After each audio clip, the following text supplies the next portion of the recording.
এইভাবে একবার আটা ও পেঁয়াজ দিয়ে দারুণ স্বাদের লুচির রেসিপিটা বাড়িতে বানিয়ে দেখতে পারেন। খেতে একেবারেই অন্যরকম হয়। আশা করি লুচির রেসিপিটা আপনাদের খুবই ভালো লাগবে। আর শেষ পর্যন্ত দেখার জন্য আপনাদের কাছে অনুরোধ রইল, বাড়িতে বানালে কমেন্ট বক্সে জানাতে একেবারেই ভুলবেন না খেয়ে আপনাদের কেমন লাগলো। তো চলুন লুচিগুলো বানানো শুরু করা যাক। নমস্কার, আমি রুমি, আপনাদের সবাইকে আবারও একটা দারুণ স্বাদের রেসিপিতে স্বাগত।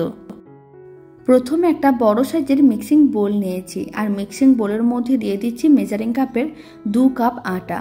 এখানে 300 গ্রামের মতন আটা নিয়েছি। এবার আমি দিয়ে দিচ্ছি কিছুটা পরিমাণ কালো জিরে, চা চামচের 3 ভাগের 1 ভাগ কালো জিরে দিয়ে দিলাম। আর দিয়ে দিচ্ছি চা চামচের 3 ভাগের 1 ভাগ লবণ। আর আমি দিয়ে দিচ্ছি 1 চামচ চিনি। এবার এর মধ্যে দিয়ে দিচ্ছি 2 চামচ সাদা তেল, আর বড় চামচে 2 চামচ সাদা তেল দিয়ে দিলাম। তারপর সমস্ত উপকরণগুলোকে একসঙ্গে খুব ভালো করে মিশিয়ে নিতে হবে। আর আটায় এইভাবে প্রায় 2 মিনিটের মতন ভালো করে ময়াম দিয়ে দিতে হবে, তাহলে লুচিগুলো খেতে অনেক বেশি ভালো লাগবে। যখন ভালো করে ময়াম দেওয়া হয়ে যাবে, অল্প অল্প জল নিতে হবে, আর জল দিয়ে একটা ডো রেডি করে নিতে হবে। রুটি বা পরোটা করার জন্য যেরকমই ডো রেডি করে ঠিক সেরকম করে ডোটা রেডি করতে হবে। খুব বেশি টাইট বা খুব বেশি নরম করে ডোটা রেডি করার দরকার নেই।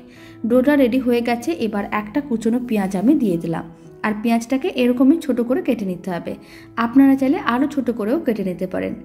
এখন আমি অল্প একটু আটা ছড়িয়ে দিলাম, তারপর খুব ভালো করে মিশিয়ে নিতে হবে, আর ডোটা রেডি করে নিতে হবে।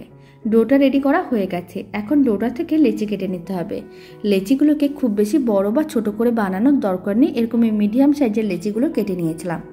সমস্ত লেচিগুলো যখন কাটা হয়ে যাবে তখন একটা লেচি নিয়ে নিতে হবে, আর এইভাবে একটু গোল বলের মতন করে বানিয়ে প্রেস করে চ্যাপটা করে নিলাম। কিচেন স্ল্যাবে আগে থেকে অল্প একটু তেল ব্রাশ করা ছিল। এবার এইভাবে বেলে নিতে হবে। আর লুচিগুলোর মধ্যে যেহেতু বেশ কিছুটা পরিমাণ কুচনো পেঁয়াজ আছে, তাই লুচিগুলো কিন্তু একটু ছিঁড়ে যেতে পারে, তবে কোনো অসুবিধা নেই, লুচিগুলো খেতে বেশ ভালো হয়। যখন লুচিগুলো বেলা হয়ে যাবে, এইভাবে একটু গরম তেলের মধ্যে দিয়ে দিতে হবে। তারপর গরম তেলটা একটু ছিটিয়ে দিতে হবে, আর উল্টে পাল্টে বেশ লাল লাল করে ভেজে নিতে হবে। ফ্লেমটা মিডিয়ামেই আছে। মিডিয়াম ফ্লেমে লুচিগুলোকে উল্টে পাল্টে লাল লাল করে ভেজে নিয়েছি।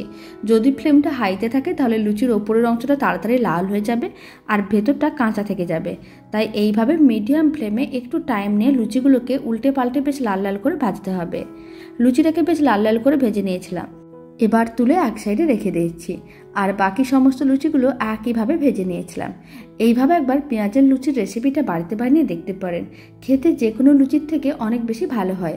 আর রেসিপিটা ভালো লেগে থাকলে আপনারা যদি ফেসবুক থেকে রেসিপিটা দেখছেন, পেজটিকে ফলো করে নেওয়ার অনুরোধ রইল। ইউটিউব থেকে দেখলে চ্যানেলটি সাবস্ক্রাইব করে নেওয়ার অনুরোধ রইল। পাশে থাকা বেল আইকনটি প্রেস করে নেবেন নতুন রেসিপির আপডেট সবার আগে পাওয়ার জন্য। তো চলুন, ভিডিওটা আমি এখানে শেষ করছি। আপনারা সবাই ভালো থাকবেন, সুস্থ থাকবেন। আপনাদের সঙ্গে আবার নতুন রেসিপি নিয়ে দেখা হচ্ছে।